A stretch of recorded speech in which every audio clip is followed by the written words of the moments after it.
I found out about the inheritance the same way most family secrets eventually come out. By accident.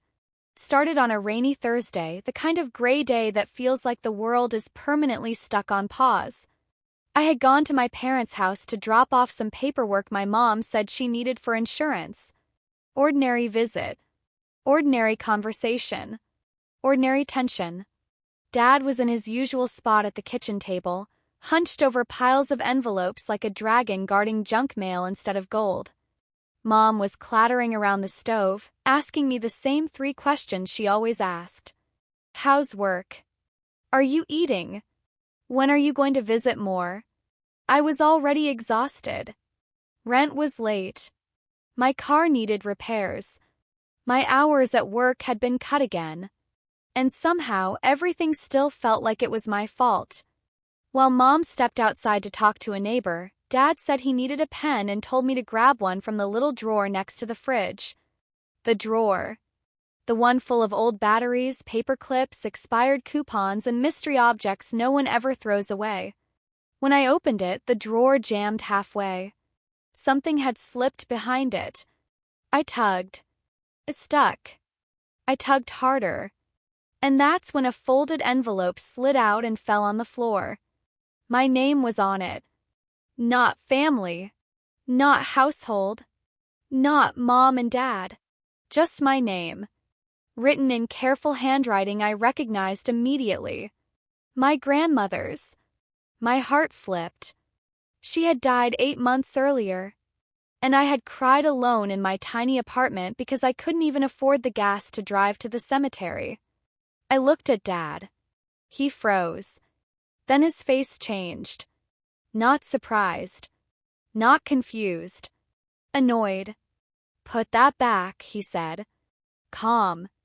Too calm. What is it? I asked. Nothing you need to worry about, he replied. Which in our house always meant something very big. I opened it anyway. My hands were shaking. Inside was a check. A real bank check. With my name printed on it. And a number that didn't feel real. $20,000. $20,000. The memo line read, "For school," or whatever will make life easier. My grandmother's last gift to me. The woman who used to slip $5 bills into my pockets and say, "Don't tell your father. He'll make you put it in savings." My throat closed. Why do you have this? I asked. Dad sighed like I was being dramatic. Because you're irresponsible. That money would have been wasted. Wasted. While I'd been choosing between groceries and gas. While I'd been skipping dentist appointments. While I'd been working double shifts and still crying over bills. Grandma wanted me to have this, I said quietly. She wanted it used wisely, he snapped. Which is why I held on to it. You should be grateful. Ungrateful. That word hit like a slap. In our family, ungrateful was the worst thing you could be. Ungrateful meant you didn't accept their version of reality. Ungrateful meant stop asking questions. I stared at the check again. $20,000. Sitting in a drawer. While I drowned. Were you ever going to tell me? I asked. He didn't answer. Which was an answer. Mom came back inside. Saw our faces. Saw the envelope. And her expression flickered. Guilt. Then denial. Oh. You weren't supposed to find that, she said softly. My ears rang. Why? She twisted her hands. Your father thought it would be better if we managed it. Managed it. Meaning. Held it. Controlled it. Decided what I deserved. I looked at both of them, suddenly seeing a lifetime of small moments differently. Comments. The guilt trips. The way help always came with strings. Dad stood up. Listen. We pay for everything around here. We raised you. We sacrificed. The least you can do is trust us. There it was. The invoice disguised as love. My chest tightened. It wasn't your money. His eyes hardened. Watch your tone. I felt something crack inside me. Something old.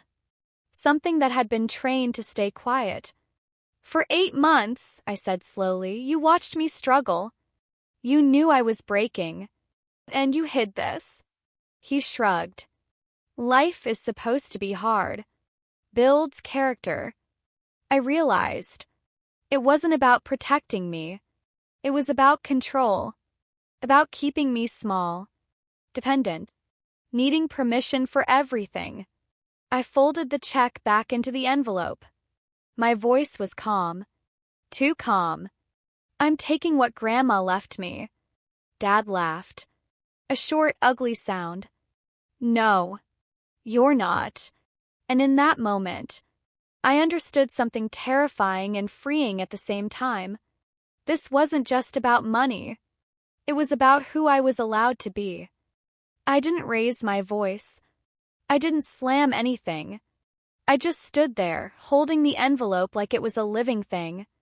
Like it was breathing. Like it might disappear if I blinked too hard. My dad crossed his arms. That posture I knew too well. Final. Closed. Judge. Jury. Executioner. My mom hovered near the counter, pretending to wipe something that wasn't dirty, pretending not to be part of this, but fully part of it. I took a slow breath. The check is in my name, I said. Calm. Teddy. Grandma wrote it to me. He rolled his eyes. On paper, yes. But in reality, you're not ready for that kind of responsibility. 20,000 isn't a toy. Toy. He said it like I was 5. Like I collected glitter stickers and impulse decisions. My hands tightened slightly. You didn't even tell me, I said. You didn't give me a chance to prove anything. He shrugged. Because I knew how it would go. You'd spend it on rent, on bills, on nonsense. And then it would be gone. And you'd still be struggling. At least this way we can make sure it helped the family. That word again. Family. A word that in our house meant everyone but me. My chest burned. Did you use any of it? I asked. Silence. The worst kind. His jaw tensed. Mom's eyes darted to the stove. Then back to the floor. My heart dropped. How much? I whispered. He snapped. You are not going to interrogate me in my own house. Which meant yes. Which meant something was missing. Which meant trust had a hole in it I hadn't noticed until now. My brain flashed back. The sudden new TV. The kitchen remodel discount. The vacation they took while I ate noodles for a month. I swallowed hard. Grandma didn't leave that for the house, I said. She didn't leave it for you. She left it for me because she saw how hard everything has been. He pointed a finger at me. And this is exactly why we didn't tell you. Look at how selfish you sound. Everything with you is take, take, take. You never think about how much we've done. There it was. The script. The speech. The emotional receipt pulled out of the drawer like an old, dirty napkin. Raised you. Fed you. Roof. Clothes. Sacrifice. My childhood replayed in seconds. Every holiday where gifts came with guilt. Every favor that was brought up later as leverage. Every remember what we do for you like a ghost narrator following my entire life. Something inside me shifted. Not anger. Not even shock. Something quieter. A kind of mourning. Like realizing a story you loved was never actually true. I'm not selfish for wanting what belongs to me, I said. I'm not selfish for needing help when I was drowning. He scoffed. You weren't drowning. You were dramatic. Struggle builds character. I stared at him. So why didn't you let me choose whether to struggle with my own money? He didn't answer. Again. My mom finally spoke, voice small. "We thought we were protecting you." I looked at her. Really looked. And I saw fear. Not malice. Fear. Fear that if I had resources, I wouldn't need them. Fear that if I stood on my own feet, I'd walk away. Fear disguised as guidance. Control disguised as love. Protecting me would have meant telling me, I said softly. Letting me learn. Letting me fail if I had to. Not treating me like property. My dad slammed his palm on the table. Not loud, but sharp. Enough. You're not taking that check. Stays here. End of discussion. For years, that sentence would have ended everything. I would have shut down. Nodded. Swallowed the pain. Pretended I agreed. But something had changed. Maybe therapy. Maybe exhaustion. Maybe my grandmother's handwriting on the envelope reminding me that someone at least once believed I deserved ease. I slid the envelope into my bag. Calm. Slow. Deliberate. His eyes widened. "Put it back," he ordered. "No," I said. Just that. One small word. But it echoed inside me like a door unlocking. He stood up so fast the chair scraped loudly. "If you walk out that door with that money, don't come back asking for help when you mess up." I met his stare. "I've been messing up alone for a long time. You just didn't notice because it was convenient not to." For a moment, nobody spoke. Kitchen clock ticked. The rain tapped the window. My heart thudded so hard I thought they could hear it. Then my mother whispered, "Please, don't do this." "I'm not doing anything to you," I said gently. "I'm undoing what was done to me." I turned and walked toward the door. Every step felt like stepping into cold water. Terrifying. Electric. Real. My dad's voice followed me. Hard. Final. Ungrateful. "After everything we've done." I paused at the doorway. Not to apologize. Not to back down. But because the word hit differently now. It no longer sounded like a moral verdict. It sounded like a chain being offered. And I realized I didn't have to put it around my neck anymore. "I loved Grandma," I said quietly. "And I'm going to honor what she wanted." Then I left. Into the rain. Into the unknown. Into my own life. For the first time. The rain soaked through my jacket before I even reached the car. Cold. Heavy. Relentless. Felt fitting. Like the sky was acting out the storm already happening inside my chest. I sat behind the wheel for a while, hands gripping the steering wheel, envelope pressed against my thigh like a secret. Like a confession. Like a fragile truth. My brain raced. What if they reported it stolen? What if there were strings attached I didn't understand? What if I was wrong? What if everything they had drilled into me was right and I actually was irresponsible and childish and dramatic? I closed my eyes. I pictured my grandmother. Her soft hands. The way she used to tuck small bills into my palm and whisper, "For something that makes your life easier, not harder." I imagined her at the kitchen table, pen moving slowly, carefully spelling my name. She had known exactly who she was writing to. And still trusted me. That steadied me. Not completely. But enough. I drove home slowly, every stoplight stretching, every wiper swipe thudding like a heartbeat. My phone buzzed again and again. Calls. Texts. My dad first. Then my mom. Then my aunt. Then my cousin. The family alarm system activating. Sirens wailing. Control slipping. I didn't answer. Not yet. Not while my emotions still flooded like an overflowing sink. I needed quiet. I needed air. I needed my own thoughts, uncluttered by guilt scripts and recycled speeches. When I finally parked, I went upstairs and locked the door behind me. Not because I thought they would show up, but because I needed the symbolism. I made tea, the cheap kind, sat at the table, placed the envelope in front of me like some kind of sacred object. I opened it slowly. Paper smelled faintly like old drawers. There it was. Crisp. Real. Not imaginary. Not exaggerated. Not family money.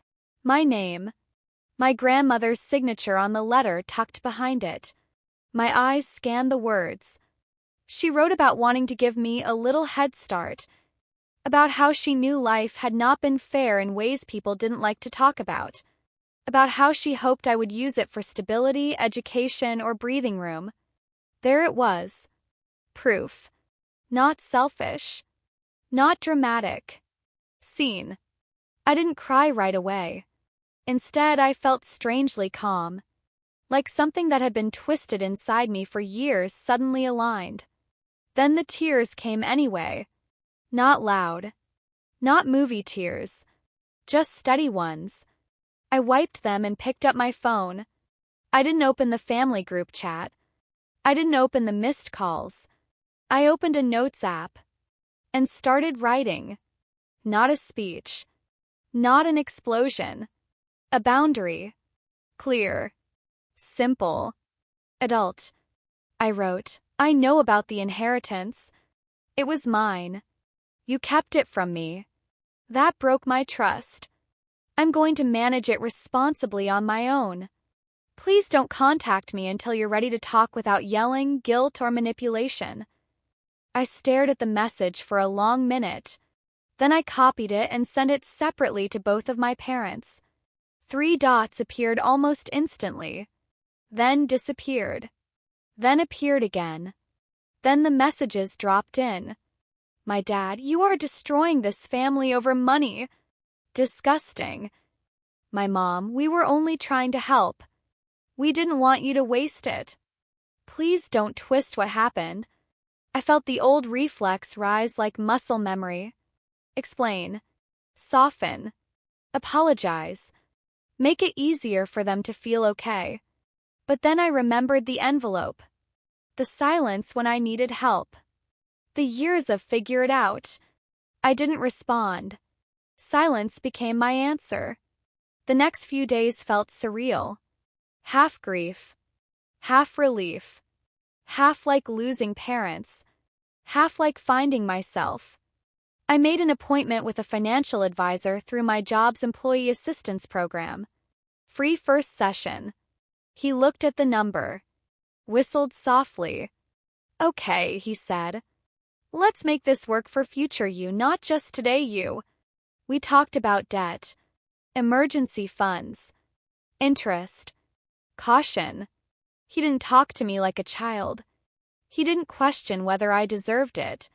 He spoke like I was capable. Felt new. Uncomfortable. Good. I set up a separate account. My name only. Automatic limits. No impulsive transfers. I paid off the smallest, highest interest bill first. Then started an emergency cushion. I didn't buy anything shiny. I didn't take a trip. I didn't post a single thing. I just breathed easier for the first time in years. Nights became quieter. Less dread. Fewer knots in my stomach at 3 a.m. while calculators glowed in the dark. But the silence from my parents grew louder. Long stretches of nothing. Then occasional guilt grenades. Hope you're happy. Grandma would be disappointed.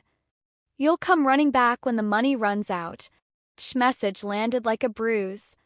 But they didn't knock me over anymore. They just confirmed something I had been afraid to admit. Their love had terms and conditions. And I had finally read the fine print. One weekend, I went to the cemetery. I sat by Grandma's grave. Told her everything. Out loud. Like she could hear. Maybe she could. Maybe she couldn't. But saying the words mattered. I'm going to be okay, I said softly. And I'm going to use what you gave me to become someone who never has to hide money from her own children. A breeze moved through the trees. just enough to make the moment feel like a quiet nod. When I stood up to leave, I felt lighter. Still hurt, still sad, but grounded, like I had chosen myself and survived it. When I got back to the car, another text from my dad waited. "We're done helping you. Remember that." I looked at the message, then at the world around me, the sky, the road, my own hands. I realized something simple and devastating and freeing all at once. They hadn't really been helping me for a long time. I had only believed they were, and belief had been the real chain. I put my phone down, turned the key, drove home. For the first time in my life, their disappointment didn't feel like a tsunami. It felt like weather. Uncomfortable, passing, survivable. And somewhere underneath the ache, a small, steady voice began to whisper, "This is what growing up actually feels like. Not owing, not begging, not shrinking, choosing." The first real test came 2 weeks later. My aunt called. Not my mom, not my dad, my aunt. The one who always played middle messenger like it was a sport. Her name lit up my screen. My stomach tightened automatically. Old reflex, old fear, old kid habits. I let it ring twice, 3 times. Then I answered. My voice sounded calm, even to me. "Hey." She sighed dramatically, like she was carrying the weight of the universe. "Sweetheart, we need to talk." There it was, the phrase that never means anything good. I walked to the window and watched people crossing the street below. Normal lives. Groceries. Coffee cups. Small errands. No one down there was being accused of destroying their family over money left by a dead grandmother. "Okay," I said. "Talk." She launched into it fast. Words like darts. "Your parents are devastated. Your father hasn't slept. Your mother cries every night. Nobody understands why you're doing this. Over a check. Over something simple. You're tearing everyone apart." I listened quietly. My brain wanted to interrupt, clarify, defend. Instead, I let the silence stretch after she finished. Made her uncomfortable. I could hear it in the way she shifted the phone. "Did you hear me?" she asked. "Yes," I said. "I heard you." "Well," she demanded, "what do you have to say for yourself?" I took a breath. Slow, steady. "I'm not doing anything to them," I said. "I just stopped letting them do things to me." She sputtered. "This is about money. Don't pretend it's not." "It's about trust," I replied. "It's about hiding something that belonged to me and then calling me ungrateful when I found out." She tried a different angle.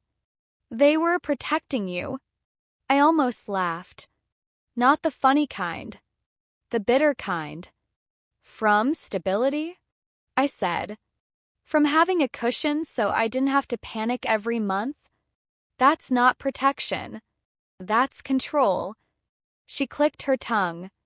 "You've changed." I looked at my reflection in the glass. I looked tired, but stronger. "I hope so," I said. She paused, then said quietly, almost curious, "What do you want from them?" Question surprised me. Simple. Honest. I answered honestly. An apology. Not a performance. Not guilt. Just, "We were wrong. We shouldn't have kept it from you." And then space to build something new from there. She exhaled. "You know they won't say that." "Then this is where things stay," I said gently. "And that's sad. But it's not my job to bleed so everyone else feels comfortable." There was silence.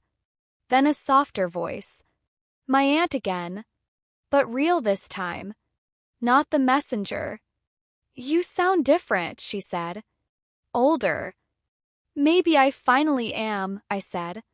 She didn't argue anymore. She just said, "Take care of yourself," and hung up. I stood there, heart racing, surprised at how steady I had been. Then the next wave came. Social consequences. Extended family group chats. Cousins whispering. Posts that weren't directly about me but obviously about me. Some kids forget where they come from. Money reveals character. Respect your parents no matter what. Each one felt like they were chiseling my face into the villain statue in some family museum. And yet, for the first time, I didn't rush in to smash the statue down. I let them think what they wanted. 'Cause I finally understood something brutal. You can't fix a story you didn't write. Meanwhile, life outside the drama kept moving. Work, groceries, dishes, bills, sunsets. One afternoon, my manager asked if I wanted to take on a bigger project. More responsibility. Slight raise. Old me would have said no out of fear. This new version paused. Then said, "Yes, I can do that." Felt unrelated. But it wasn't. Boundaries in one part of your life rewrite the others. Confidence echoes. One night, lying in bed, I replayed what had happened again and again. I kept coming back to the same realization. My parents hadn't hidden the money because they didn't trust me. They had hidden it because they didn't want me to have options. Options give you freedom. Freedom makes control harder. And control had been their language. Always. Once I saw that, the anger softened into grief. Grief for the childhood I thought I had. Grief for the parents I wished existed. Grief for the version of me who spent years trying to earn a love that was conditional from the start. I let myself cry. Quiet. Long honest. Then I wiped my face and whispered, "You deserved better." Not to them. To me. Days later, something unexpected happened. A letter showed up in the mail. Real mail. My mother's handwriting on the envelope. My hands trembled as I opened it. Inside was a single page. Short sentences. Careful words. She wrote that she was angry. Hurt. Embarrassed. That she didn't agree with how I'd handled things. But then, at the very bottom, almost like a footnote, she wrote, "We should have told you."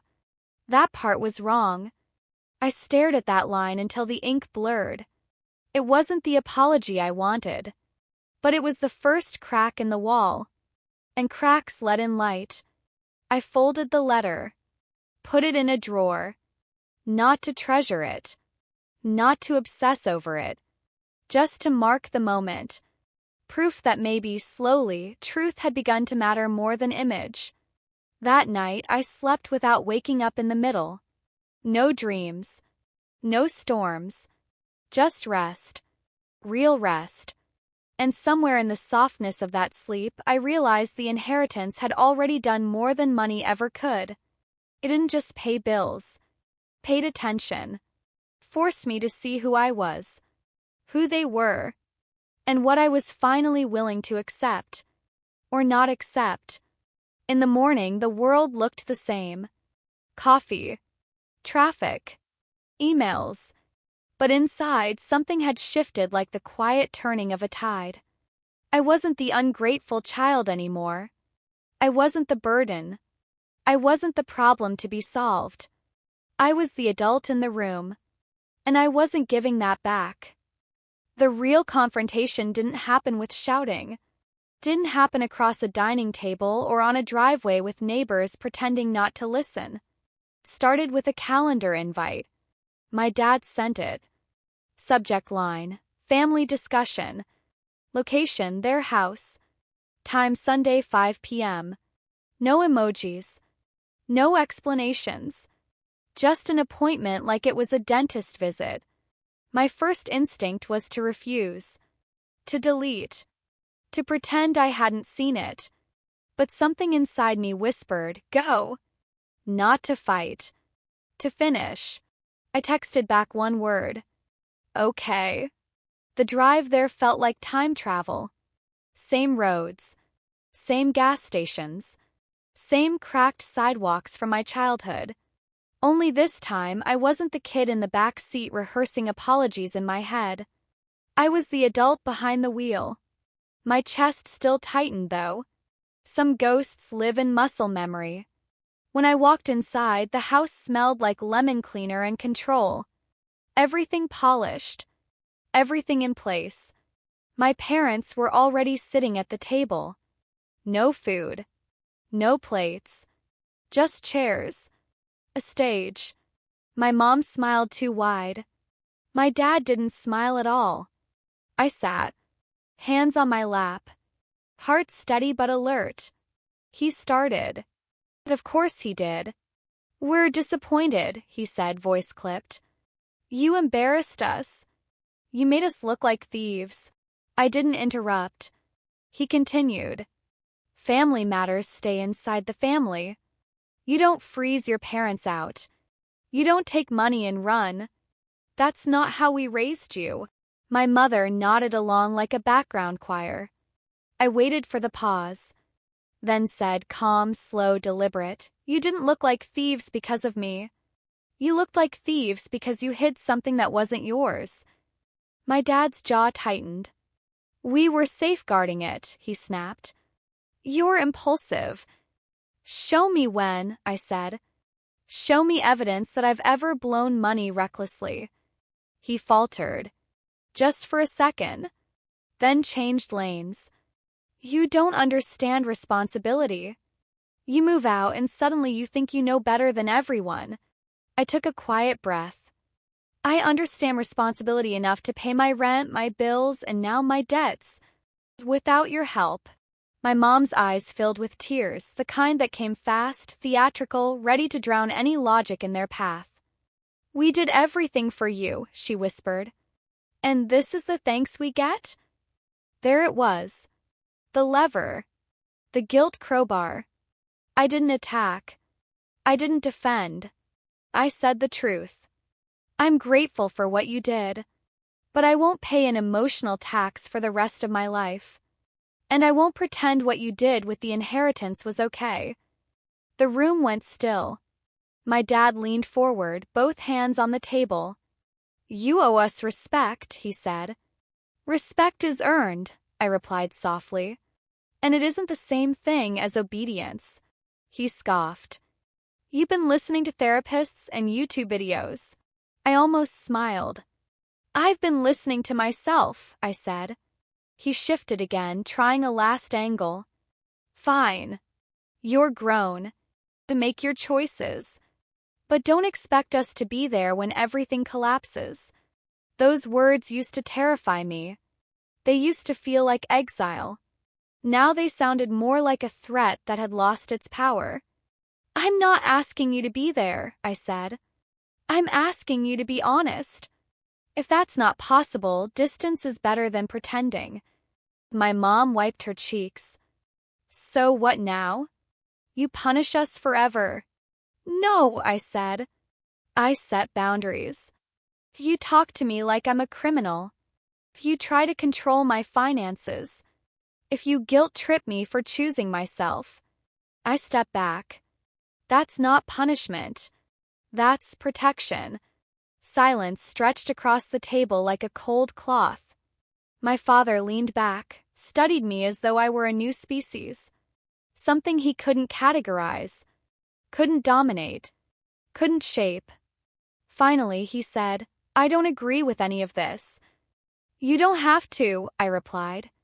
"You just have to accept that I won't live under rules that hurt me." For a second, I saw it. Not acceptance, not understanding, but realization. That the version of me they had built, compliant, apologetic, endlessly indebted, was gone. And she wasn't coming back. My mother looked down. My father stood and walked to the window. He didn't speak for almost a minute. Then quietly, almost reluctantly, he said, "Your grandmother trusted you. Maybe we should have too." The words landed like pebbles in water. Small, but real. I nodded once. Thank you, I said. Not sarcastic. Not dramatic. Just sincere. He didn't apologize further. He didn't transform. This wasn't a movie. But something in the air loosened. Tension unclenched its jaw. We talked a little more, logistics, plans, next holidays. It was awkward. Tilted. Fragile. But different. When I stood to leave, my mom hugged me. Not tight. Not desperate. Just long enough. Be careful, she whispered. I am, I said. Sighed, the evening felt lighter than when I had arrived. Not happy. Not clean. But honest. On the drive home, I realized something that changed everything. This wasn't about winning. Or vengeance. Or teaching them a lesson. It was about finally stepping into my own life with both feet. Not as a child paying dues, but as a person building something real. I went to bed that night with a quiet kind of peace. Not loud. Not triumphant. Just steady. Like a bridge finally sturdy enough to walk across without fear of falling through. And for the first time, the future didn't feel like debt. Felt like possibility. The weeks that followed didn't feel like a victory lap. They felt like rehab. Slow. Forward. Full of muscles I had never used before. Boundaries aren't glamorous. They're quiet. Repetitive. Unseen. Every day brought tiny tests. My mom would text something loaded like, "It would be nice if you visited more, but I guess you're busy with your new life." In the past, I would have scrambled to fix it. Drive over. Bring flowers. Prove my loyalty. Instead, I read the text. Let the guilt try to hook me. Watched it circle like a shark. Then I answered calmly. I'd love to visit when it works for both of us. Let's plan something. No apology. No pleading. No over-explaining. Just equal ground. She replied with a short thumbs up. It stung. But it didn't destroy me. My dad tried his version too. Random money advice disguised as control. Make sure you don't spend everything on nonsense. Invest like adults do. Old me would have thanked him. Asked for approval. This time I wrote, I'm working with a financial advisor and handling it. Period. Not rude. Not defensive. Just done. He didn't like that. He sent back fine. Do whatever. I didn't chase him. I set the phone down and made dinner. That's what no one tells you about healing. It's unbelievably ordinary. Laundry still piles up. Work emails still ping. You still forget to buy paper towels. Meanwhile, your nervous system is rewiring itself. One quiet choice at a time. I noticed other changes too. Little ones. I stopped apologizing for existing. At work, when a coworker interrupted me mid-sentence like always, I gently said, "Hold on." I wasn't finished. My voice didn't shake. In friendships, I stopped being the default therapist. I didn't jump to fix everyone's crises first. I asked myself, do I have the energy? Sometimes the answer was no. And I let it be no. I slept deeper. I laughed more easily. My life didn't suddenly become magical. But it began to feel like mine. One afternoon, my cousin messaged me privately. The one who had been quiet through all the drama. Hey, she wrote. Just wanted to say, I think you did the right thing. My parents hid some money from me once too. It messed me up. I stared at the screen. Shocked. Not because she agreed with me, but because it proved something I had only suspected. Secrets like ours aren't rare. They're just quiet.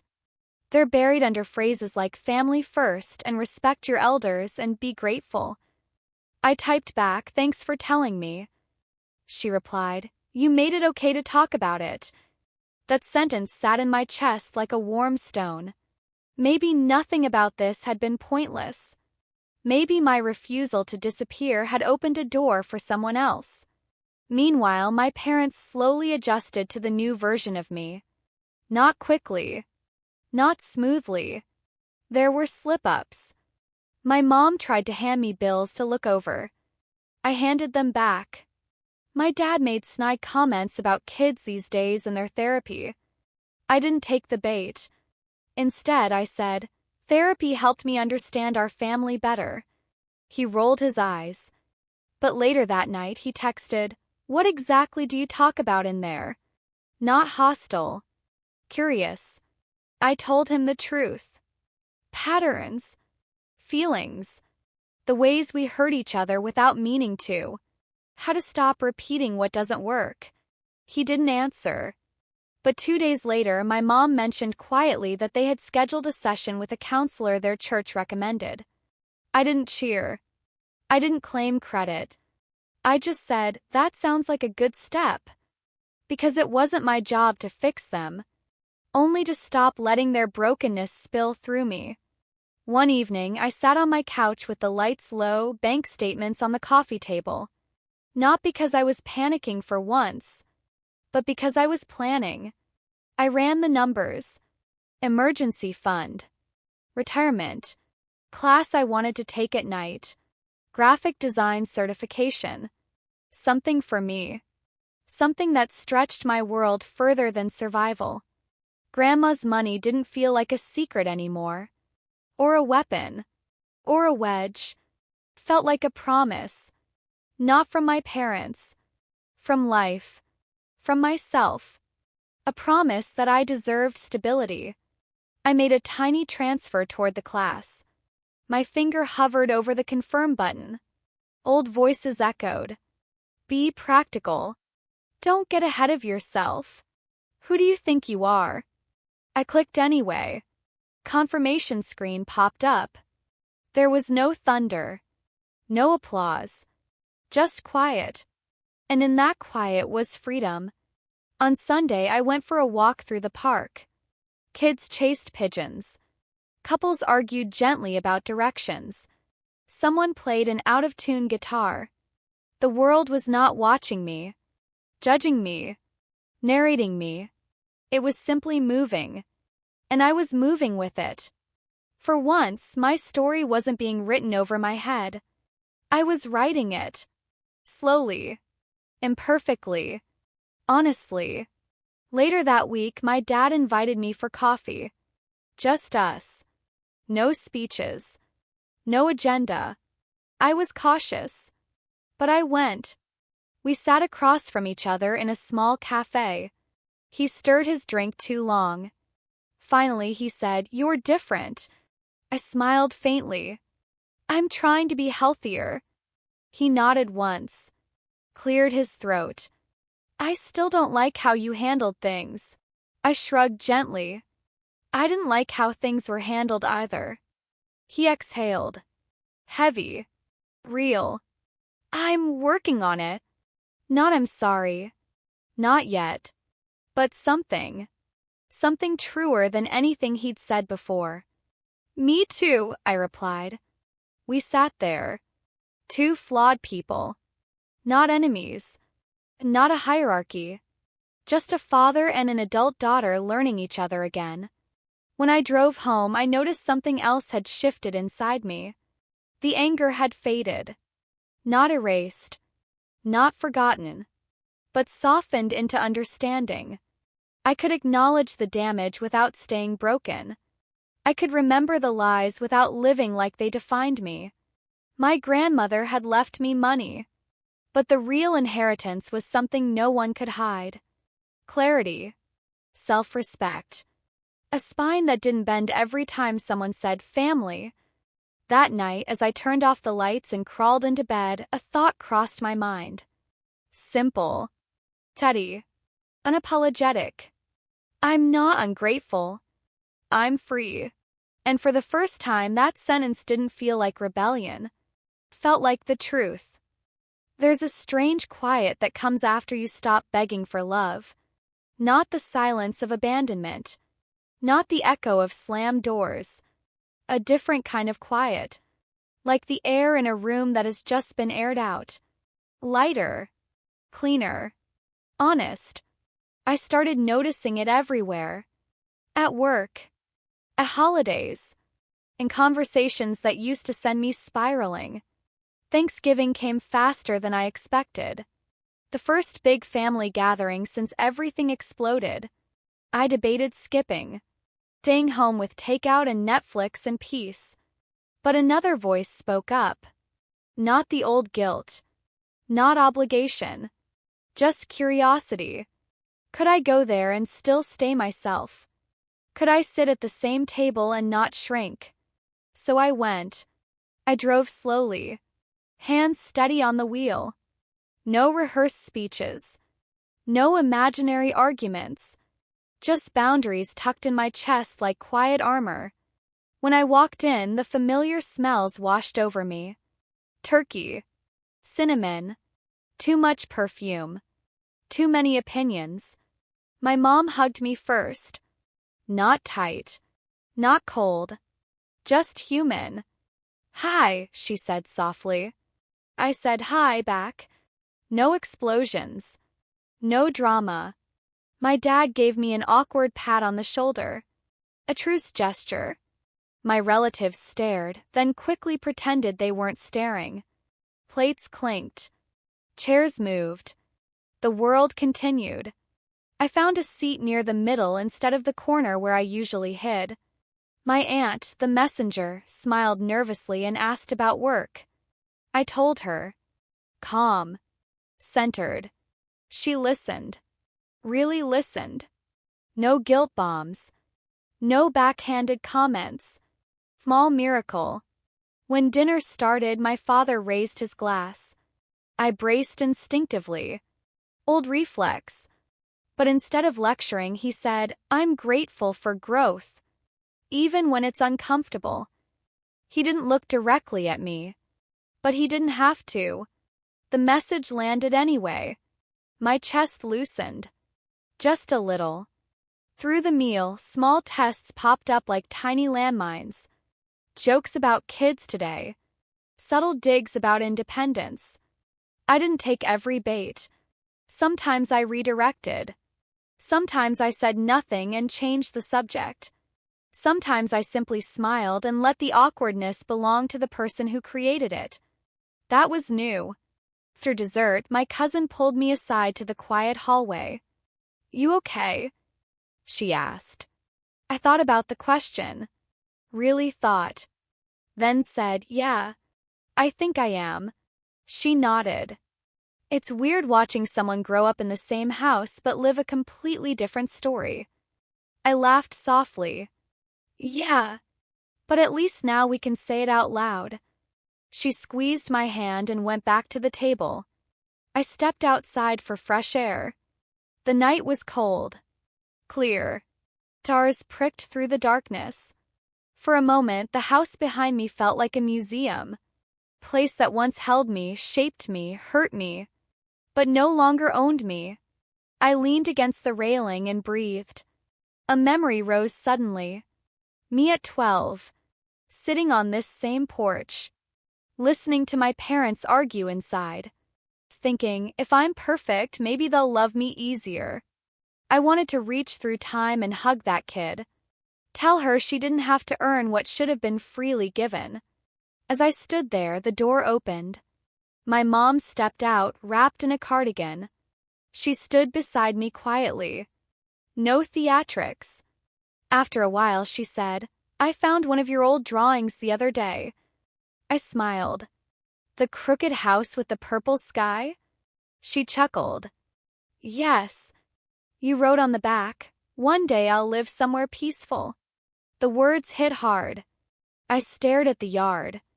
"Guess I meant it," I said. She nodded slowly. Then, in a voice that sounded older than I remembered, she added, "We didn't always get it right." My throat tightened. Not an apology. Not fully. But more honest than anything I'd heard in years. I didn't rush to comfort her. I didn't minimize. I just said, "Yeah." We stood there together. Not fixing. Not rewriting history, just acknowledging it. And somehow that was enough for the moment. Later, when I drove home, I noticed how steady I felt. Not triumphant, not wrecked, just whole. I unlocked my apartment and stepped inside. Quiet, safe, mine. Cooked a simple dinner, washed the dish, sat on the couch. For the first time, I realized I wasn't waiting for the other shoe to drop. I wasn't bracing for my parents' approval or their disappointment. My life no longer hinged on their reactions. That realization was bigger than inheritance, bigger than conflict, bigger than revenge. It was liberation disguised as ordinary evenings and grocery lists and laundry. I took out Grandma's letter from the drawer. Not to hurt, not to obsess, but to remember. Her handwriting felt like a bridge between who I had been and who I was becoming. Use this to make your life easier, she had written. Not to control, not to manipulate, to give, to support, to love. I whispered, thank you. Not because of the money, but because of the clarity. That night, I drifted to sleep without replaying arguments, without drafting responses, without bracing for impact. Just breathing, just resting, just existing without apology. And before I slipped fully into dreams, one thought crossed my mind like a soft promise. This is what healing actually looks like. Not loud, not dramatic, just steady. Healing didn't erase the past, just changed where it lived inside me. Instead of sitting in my throat like something I was constantly trying to swallow, it moved lower into a place I could hold without choking. Life kept happening. Work deadlines, grocery sales, neighbor arguments through thin apartment walls. But every so often, something small would trigger an old wound. A store clerk asking if I wanted to apply for a credit card. My chest would tighten. That memory. My parents taking my information to help build my credit. The bills showing up in my name. Panic. The shame. I would feel the old heat rising. Then I'd pause, breathe, and say quietly to myself, that was then. I am safe now. Sounds simple, but it was revolutionary. My therapist called it reparenting. Giving myself the care I'd always looked for from people who didn't know how to give it. I started making little rituals. Sunday mornings with coffee and silence instead of guilt-filled phone calls. Evening walks with music instead of replaying arguments in my head. Writing letters I never sent when the feelings got too heavy. Sometimes angry. Sometimes grieving. Sometimes forgiving. I didn't always sound wise. Sometimes I sounded like the scared kid I used to be. And that was okay. I let her speak. One day, out of nowhere, my dad texted me a photo of an old family vacation. Sunburnt smiles. Matching t-shirts. Sand everywhere. Under the picture he wrote, we tried. I stared at it longer than I expected. 'Cause yes, they had tried. In their limited ways. With their broken tools. With their fear and pride tangled around everything. And acknowledging that didn't erase their harm. But it did soften the edges. I replied, I know. No lecture. No sarcasm. Just truth. Weeks turned into months. The inheritance became less of a headline and more of a quiet foundation. Cushion. A safety net I barely touched but deeply appreciated. I signed up for that night class and, for the first time in years, felt excited about the future instead of trapped by it. My teacher, a woman in her 50s with ink stains on her hands, looked at my first assignment and said, "You have good instincts. Trust them more." The words echoed long after class ended. Trust them more. No one in my family had ever told me that. They had told me to obey, to be careful, to stay small.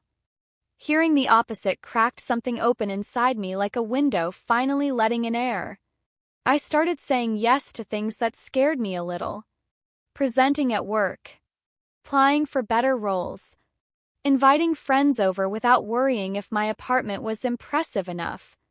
I stopped curating myself for approval. Stopped shrinking to fit rooms that were never built for my full self.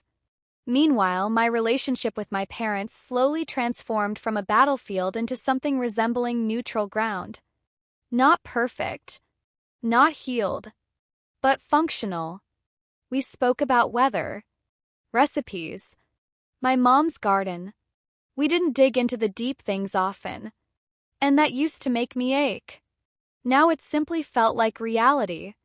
Some relationships are safest at a shallow depth. And that doesn't mean you failed. It just means you finally stopped drowning in water that wasn't meant for you. One evening, as I was cleaning out a drawer, I found my old high school yearbook. I flipped through the pages. Messages from classmates. Inside jokes. Dreams scribbled in margins. On the last page, there was a note I had written to myself. Don't forget. You are not a burden. You are allowed to leave. I had forgotten. Completely. And yet, somewhere deep inside, I had always known. My throat tightened. I closed the book gently, almost reverently. I sat there for a long time, letting gratitude wash over grief, letting grief sit beside gratitude without canceling it out. Later that week, my aunt invited me to brunch. The same aunt who used to carry messages back and forth like emotional grenades. She looked tired. Softer. She stirred her tea and finally said, "Your parents, they're different with your younger cousins now. A little less controlling. A little more patient. I think you scared them." In a good way. I blinked. I hadn't expected that. I hadn't done any of this to reform them. But maybe my boundaries had become a mirror they couldn't ignore. "That's good," I said quietly. She nodded. Sometimes it only takes one person to break a pattern. I left the cafe and walked slowly down the street, letting the words settle. Maybe the inheritance had been about more than money all along. Maybe it had been a doorway. A crack through which honesty could finally crawl. That night, I stood on my balcony, city lights flickering like distant constellations. I thought about the girl who once believed love meant sacrifice until you disappeared. And I thought about the woman I was becoming, who understood that love without respect feels like a cage lined with velvet. I whispered to the night, not dramatic, not bitter, just clear, "I choose me." No lightning struck. No orchestra swelled. Just the steady hum of life continuing. And in that quiet, I realized something profound. True inheritance wasn't the check. It was the permission to finally step out of the role I had been assigned and into the person I had always been meant to be. Growth has a way of circling back to the places you thought you'd already healed, tapping gently and asking, "Are we sure?" It happened the day my mom called out of the blue and said, "Your uncle had a stroke. We're all meeting at the hospital." Old panic rose immediately. The kind that doesn't ask permission. Kind that floods your entire system with one message. Go. Fix it. Hold everyone together. I grabbed my keys, heart pounding. On the drive there, my mind replayed childhood scenes like old film reels. Me pouring juice for everyone while the adults argued. Me sitting between them on the couch, mediating like some tiny diplomat. Me believing it was my job to be glue. The hospital, fluorescent lights hummed overhead. Chairs squeaked. Machines beeped softly in the distance. My family clustered in the waiting room like a single nervous organism. As soon as they saw me, it happened. They instinctively turned toward me. "Can you talk to the nurse? Can you sign this? Can you explain what the doctor said?" For a second, the old script grabbed my throat. Then I inhaled slowly, felt my feet on the ground, and chose differently. "I can sit with you," I said calmly. "But the nurses can answer your questions better than I can." My dad frowned. confused. My mom opened her mouth, then closed it again. The moment passed like a wave that didn't knock me over. I sat. I listened. I held my aunt's hand when she cried. I didn't take charge. I didn't disappear into caretaking until I was empty. I stayed human.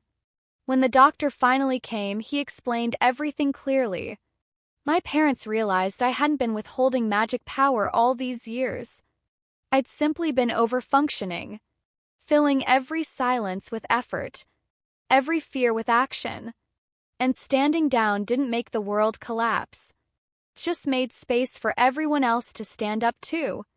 On the ride home later, my mother was unusually quiet. The city lights flickered across her face. Finally, she said, "You're different, stronger, but quieter inside." I smiled softly.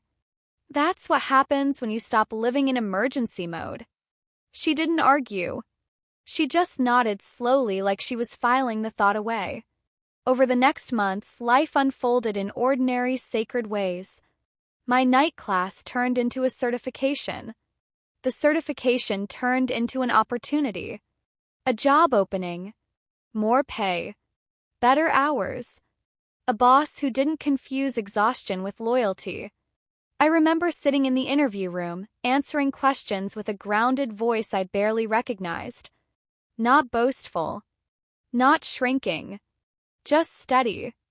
When they called a week later and said, "We'd like to offer you the position," I didn't immediately think of my parents. I didn't picture how proud or unimpressed they might be. I thought of me. Of late nights. Of boundaries. Of all the emotional rewiring that led here.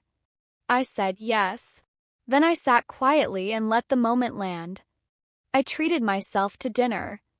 Nothing extravagant. Just food I liked, eaten slowly. A small celebration with no audience. A week later, while helping my mom sort through some boxes in the garage, we stumbled across an old envelope. My name written in my grandmother's handwriting. Another letter. We both froze. I opened it carefully. Inside was a short note dated the same week as the inheritance check. "If they don't give this to you right away," she'd written, "it's because they are afraid. Don't be angry forever. Use it when the time is right. And please, don't let money turn you into someone who forgets her own heart." I swallowed hard. My mom covered her mouth like someone had opened a window during a storm. Neither of us spoke for a moment. Then she whispered, "She knew us too well." I folded the letter and slipped it back into the envelope. Not with resentment, with reverence. "I'm not angry forever," I said quietly. She blinked back tears. "I'm glad," she replied. There it was again. Not a full apology, but honesty. And sometimes honesty is the doorway that apologies walk through later. That night, I sat on my bed and reread both letters. The one about the check, and the one about fear. Together, they told a story bigger than betrayal. A story about flawed people trying to control what they didn't understand. A story about love wrapped in clumsy hands. I didn't excuse their choices, but I also didn't let those choices define me anymore. I decided something simple that felt enormous. I would honor my grandmother not by clinging to the money or obsessing over the pain, but by building a life that felt steady. A life where generosity flowed out of abundance, not obligation. A life where nothing was hidden. Weeks turned into another season. Leaves changed. Then fell. Cold came. And with it, a kind of clarity I hadn't expected. I realized that, for the first time in my life, I wasn't waiting for my parents to become different people before I allowed myself to be happy. I had stopped holding my future hostage to their growth. I was growing anyway. And strangely, that gave them permission to grow too, at their own pace in their own limited way. One evening, as snow began to dust the sidewalks, my dad called. His voice sounded smaller than usual.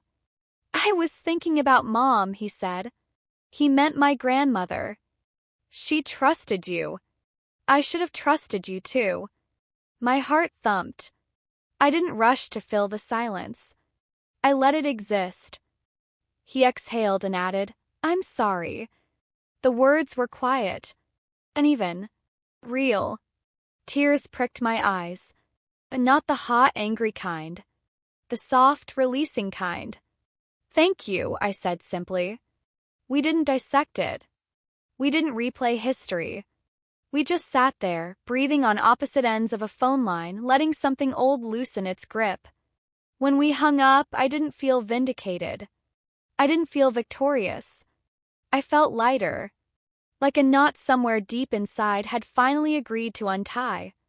I made tea, sat by the window, watched the snow fall, and thought, maybe this is what true inheritance really is. Not the money, not the drama, the slow, steady courage to become yourself, even when the people who raised you don't understand at first. The strange thing about peace is that it doesn't arrive with fireworks. It sneaks in, quiet, unassuming, like morning light slipping through a curtain you forgot to close. One day, I woke up and realized I hadn't thought about the inheritance for weeks. Not because it didn't matter anymore, but because it no longer felt like an open wound. It had become a fact of my life. A chapter, not the whole book. Work settled into a rhythm. I take the train, listen to podcasts, sip coffee, and feel, for once, not like I was running late to my own existence. I started saving slowly. Not out of fear, out of intention. A little emergency fund. A little travel envelope. A dream folder labeled someday. I laughed when I named it. Someday used to feel like fantasy. Now it felt like possibility. One afternoon, my boss called me into her office. My stomach tightened automatically. Old reflex. I braced for criticism. Instead, she smiled and said, We've noticed your work, your leadership, your steadiness. We'd like to promote you. The words landed differently than they would have years ago. Back then, I would have immediately thought, I need to call my parents. I need their validation to make this real. This time, I thought, I did this. Me. With help, yes. With therapy. With learning. With stumbling. But still me. I accepted the promotion. Then I walked home slowly, letting the city buzz around me like background music. At a crosswalk, I caught my reflection in a shop window. Same face. Same body. But the posture was different. Less hunched. Less guarded. More present. That evening, I cooked dinner, lit a candle, and toasted quietly. To the girl who survived, I whispered. And to the woman who is finally allowed to live. A few weeks later, an email arrived from the bank handling the inheritance. Routine update. Nothing dramatic. But attached was a simple suggestion from the financial advisor I'd reluctantly agreed to meet with months earlier. Consider investing a portion in something that brings meaning, not just security. I stared at that line. Meaning. Purity had always felt like the only goal. Roof. Food. Bills paid. No surprises. But meaning? That was new territory. My mind drifted to my grandmother. Her kitchen table. Her gentle voice telling stories while kneading dough. She never raised her voice, but somehow her presence filled the room like sunlight. She had always believed in education. Not for prestige. For freedom. I remembered how she used to slip me books. Read, she'd say. No one can ever take what you understand. And suddenly I knew. Not in a dramatic epiphany sort of way. More like puzzle pieces quietly clicking. I emailed the advisor back. We set things up so a percentage of the inheritance would fund a small scholarship each year at my old high school. Nothing flashy. No plaques. Anonymous. For kids like me. Quiet kids. Kids who worked hard but carried heavy homes. Kids who needed someone to say, here. I believe in your future. Filling out the paperwork, I felt a tightness in my chest give way to something warm. This, I thought, is how I honor her. Not by fighting forever. Not by hoarding. By passing forward what steadiness feels like. Telling my parents about the scholarship took courage. I invited them over for dinner. Simple meal. No theatrics. My dad noticed the framed photo of my grandmother on the shelf. "You still keep that one," he said softly. "Of course," I replied. After we ate, I explained what I'd done. How part of the inheritance would quietly help students every year. My mom blinked rapidly. My dad leaned back, silent, absorbing. I braced again, not for punishment this time, but for misunderstanding. Instead, my mom whispered, "She would have loved that." My dad cleared his throat. "It's generous," he said. "Wise." He paused, then added something I'll never forget. "You turned something ugly into something good." My eyes burned. I didn't hide it. There was no need anymore. "I had help," I said gently. "From therapy. From friends. From Grandma. Even from the mistakes we all made." We lingered in that honesty, awkward and honest like a new language we were all trying to learn. Later, after they left, I washed dishes slowly, water running warm over my hands. I thought about the beginning. The shock. The anger. The nights I cried myself to sleep feeling betrayed. And I thought about now. A life that wasn't perfect, but grounded. A relationship with my parents that wasn't idealized, but real. I realized something that startled me because of how ordinary it sounded. Revenge, the kind I had fantasized about in my lowest moments, was small. Petty. Exhausting. What I had instead wasn't revenge at all. It was reclamation. Of dignity. Of voice. Of direction. And it was infinitely more satisfying than watching them suffer ever could have been. The next day, while cleaning, I found the envelope again. Text stub. The letter. I sat on the couch and read it one more time, then slipped it into a folder labeled Important. Not wounds. Not proof. Just important. A record of a turning point. Not the reason for my life, just one of the catalysts. That night I dreamed of my grandmother. Not dramatic. No grand speeches. She was just there, humming at the stove like she always did. When I woke up, I felt rested in a way that words don't quite capture. I made coffee. Opened the window. Let the cold air kiss my cheeks. And I understood something in my bones. The money had never been the story. The inheritance was simply the moment the truth surfaced. The truth that I had spent years trying to earn love I already deserved. And once I stopped trying to earn it, everything else began to rearrange itself quietly around that new center. I wasn't angry anymore. Not hollow either. Just grounded. And grounding, it turns out, is louder than anger, even when it whispers. Life didn't suddenly become a montage of victories after that. Bills still arrived. Dishes still piled up. Some mornings I still woke up tired and wondered if I was doing any of this right. But the difference was this: I no longer woke up feeling like I was already behind before the day began.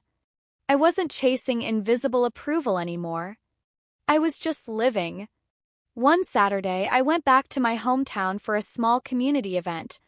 They were hosting a book fair in the old gym where I used to sit on bleachers and pretend not to care about anything. Kids ran between tables, clutching paperbacks like treasure. Parents chatted in clusters. Teachers waved. I wandered quietly, enjoying the noise. Then I saw a girl sitting alone at the edge of the stage, backpack at her feet, flipping through a brochure with a crease between her brows. Something in her posture tugged at me. The way she sat like she was trying not to take up space. I recognized that posture like a mirror. I walked over and sat a respectful distance away. "Scholarships are confusing, huh?" I said lightly. She let out a tiny, embarrassed laugh. Yeah, I don't even know where to start. We talked. Not about my life. Not about the inheritance. Just about options. Financial aid. Applications. Teachers who could write recommendations. Her face slowly shifted from overwhelmed to curious. When she mentioned her family, the chaos, the comments, the pressure, I didn't tell her to be grateful or hang in there. I said, what you feel matters. And you're allowed to build a future that's bigger than the room you grew up in. Her eyes filled for a moment, then steadied. Before we left, she said softly, "Thank you for not making me feel stupid." I smiled. "You're not." As I walked out into the sunlight, I realized something powerful. Healing doesn't evaporate into nothing. It echoes. It leaks into conversations and choices and tiny intersections with other people's lives. And sometimes that's the whole point. Weeks later, my dad called again. This time there was no crisis. No underlying tension. Just a simple invitation. "We're having dinner this Sunday. Nothing fancy. Come if you want." The old me would have heard duty. Obligation. A trap. Current me heard an option. I went. Not out of fear. Out of choice. The house smelled the same. Old wood. Laundry detergent. Comfort and ache layered together. My mom fussed over the roast. My dad pretended not to care about the timing but clearly cared. We sat. We ate. At one point, my dad cleared his throat. "You know," he began, staring at his plate, "when I kept the check, I told myself I was protecting you. I didn't know how to say I was scared. I just didn't want you to leave." The words landed heavy, but not crushing. Years ago, they would have broken me. Now they just rang true. "I know," I said gently, "but keeping it hurt me." He nodded. "I see that now." There was no dramatic hug. No cinematic music. Just two humans acknowledging a wound from opposite sides of the table. It was messy. Honest. Enough. After dinner, my mom walked me to the door. She touched my arm. "You're doing well," she said. It was simple. But coming from her, it felt like a cathedral. Driving home, I thought about the girl who once lay awake rehearsing imaginary speeches where everyone finally realized how wrong they'd been. I used to crave that moment. The dramatic reveal. The apology that rewrote history. But real healing had looked different. Quieter. Less Hollywood. More like a series of small, honest truths spoken over time until the story stopped hurting the same way. At work, I found myself mentoring a new hire. She reminded me, cautious, hyper-responsible, always apologizing for existing. One afternoon, after she said sorry for the 10th time over something tiny, I smiled and said, "Try this. Instead of sorry, say thanks for your patience. It keeps your dignity in the conversation." She tried it. Her posture shifted. I realized then that the woman I was becoming was someone I would have looked up to as a kid. Not perfect. Not dazzling. But steady. Self-respecting.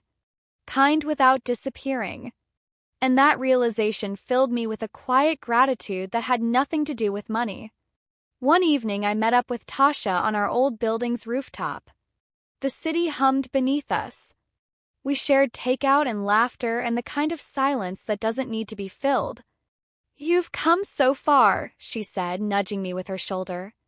"I remember when you thought setting boundaries meant you were mean." I laughed. "I still have to remind myself sometimes." She grinned.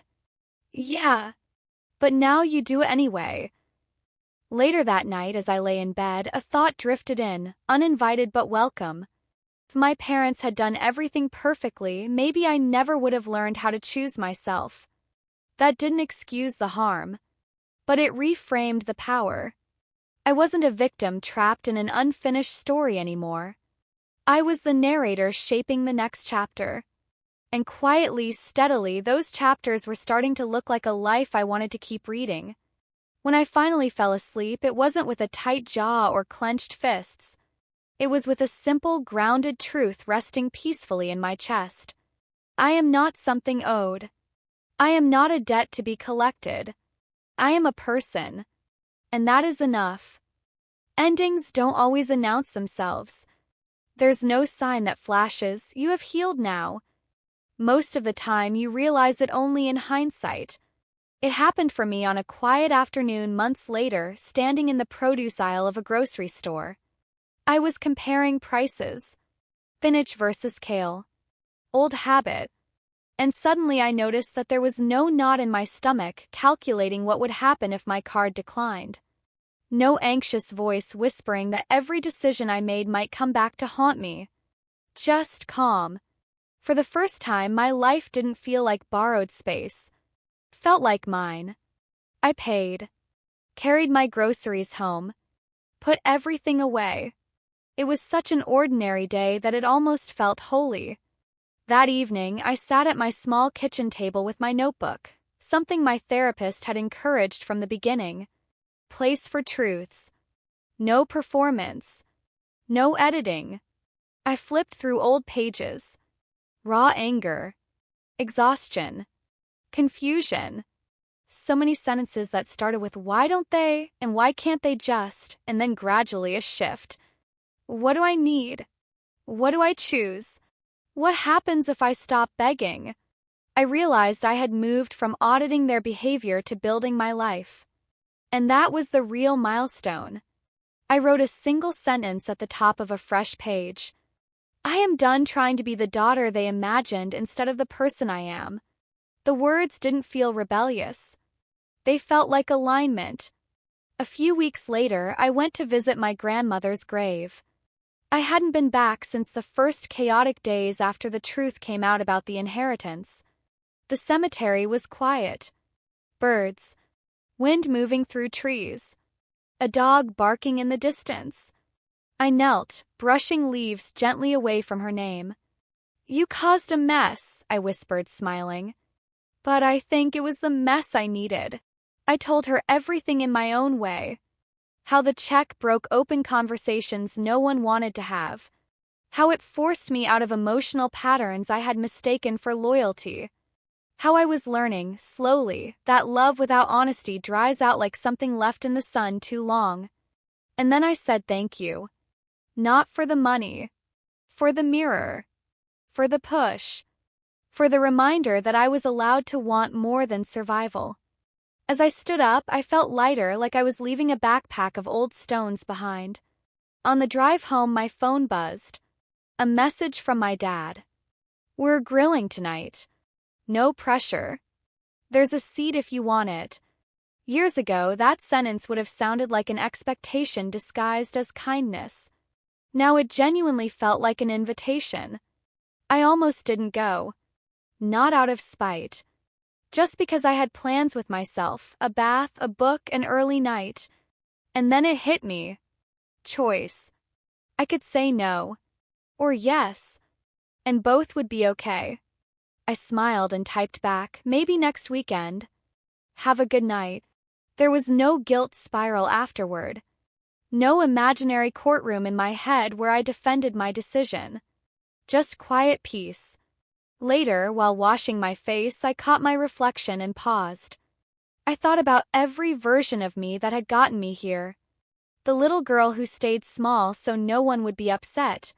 Teenager who learned to disappear in plain sight. The young adult who believed debt, financial and emotional, was the price of belonging. And the woman now, learning to anchor herself in something steadier than approval. I placed a hand on the mirror. Not dramatic. Just grateful. "You made it," I whispered. Time kept moving. Birthdays. Work projects. Seasons. I took a short trip alone to a quiet coastal town where no one knew me. I walked along the water, ate at small cafes, read in parks. I didn't feel lonely. I felt accompanied by myself in a way that finally felt safe. Back home, I received an email from the school about the scholarship. They wanted to share a thank you letter from the first student who received it. The student wrote about long shifts, chaos at home, and feeling like the universe had finally whispered, "Keep going." I read it twice. Then again. Tears slipped down my face, not from sadness but from a strange, overwhelming alignment. Something in the world had quietly clicked into place. I replied simply, "Please keep it anonymous." That's all I ask. That night, my parents called together. Rare. My mom spoke first. "We saw the news about the scholarship." I froze. The school must have mentioned it to them. My dad cleared his throat. "We're proud of you," he said. "Not because of the money. Because you didn't let bitterness win." Those words didn't rewrite history, but they honored the present. And that mattered. When the call ended, I sat there in the quiet for a while. No dramatic music. Just the refrigerator humming and the distant sound of traffic. I realized I had reached the part of the story they never show in revenge tales. Part after the rage burns out. After the confrontation. After the storm. Part where you build. Slowly. Patiently. Brick by brick. A life without hidden ledgers. Without emotional invoices mailed to the future. And if you asked me whether I would change the past, erase the pain, rewrite the betrayal, I don't know that I would anymore. Not because it was justified, but because it carved a path I would never have walked otherwise. Taught me how to stay with myself when everything else felt unreliable. Taught me that saying no is not cruelty, it is clarity. And it taught me that real closure doesn't come from watching someone pay. Comes from choosing not to keep paying yourself. Sometimes I still hear echoes. Old guilt. Old narratives. Ungrateful. Selfish. Difficult. When they show up, I don't fight them. I simply say, "I know why you're here. But we're doing things differently now." And they fade like distant traffic. One evening, as the sun dipped below the skyline, I stepped onto my balcony, mug of tea in hand. The city shimmered. Somewhere below, someone laughed. Somewhere else, sirens wailed. Life imperfect and relentless. I took a deep breath and spoke the truth out loud, more to myself than anyone. My inheritance wasn't money. My inheritance was permission. Permission to take up space. Permission to leave. Permission to love myself without a receipt. And with that realization, the story, the one that began with secrecy, shock, and anger, gently closed. Not slammed shut. Just closed. Ready to sit quietly on the shelf of my life as one important, complicated chapter among many. Tomorrow there would be dishes, emails, traffic, unresolved family quirks. But there would also be peace. And that, after everything, felt like the truest kind of wealth I could have ever asked for.